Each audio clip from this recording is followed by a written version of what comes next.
We are here at Freedom Plaza, a beautiful senior living residence just outside of Phoenix, with Jerry Rowley.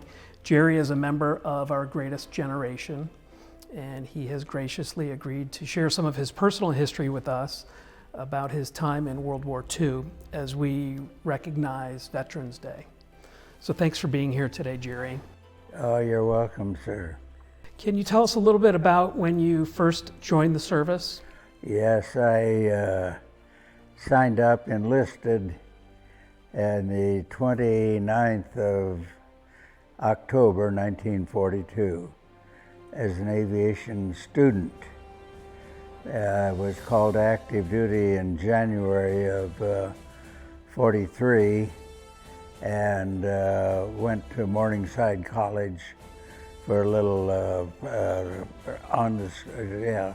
training. I would have been 19. 19. Yeah. So that makes you 100 years old. Yeah. Congratulations. Oh, thank you, sir. So tell us about when you signed up. The recruiting offices were crowded. Every recruiting office in the country was crowded with young recruits wanting to get even with the Japanese for what they had done. And I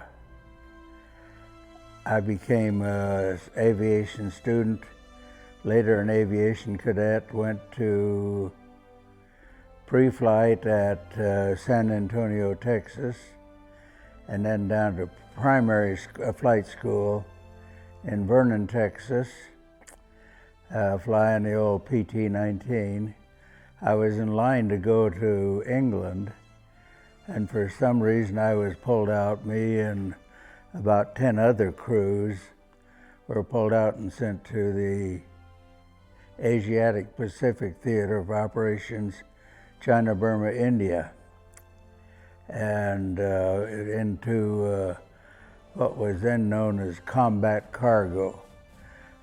Combat cargo supplied the Merrill's Marauders across northern Burma into Mishinau, and then we supplied the British 14th Army from the Imphal Valley in India down to Rangoon.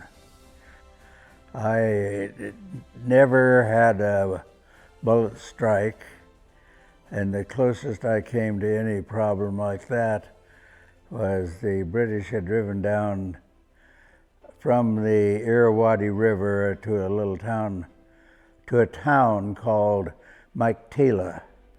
And Maiktila had 2 runways, both of them north-south. And they were both dirt.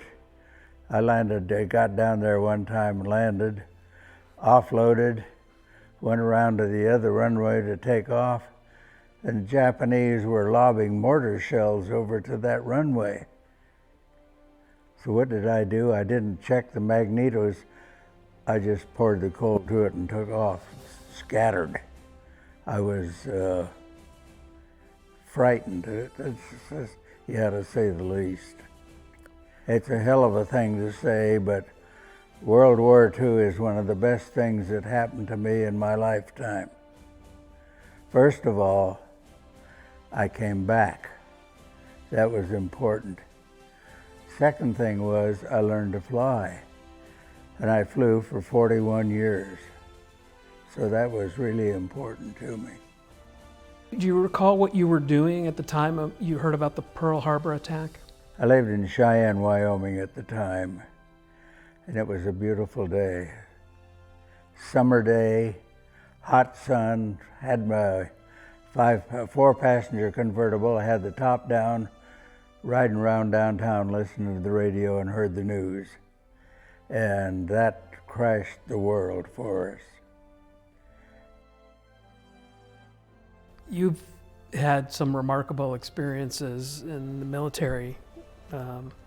Is there anything about that you'd like to share to some of the younger people around?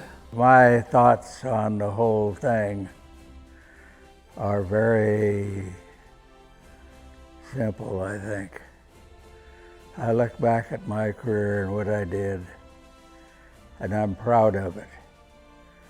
The only thing I could say to young people, to people today, is thank God you're an American.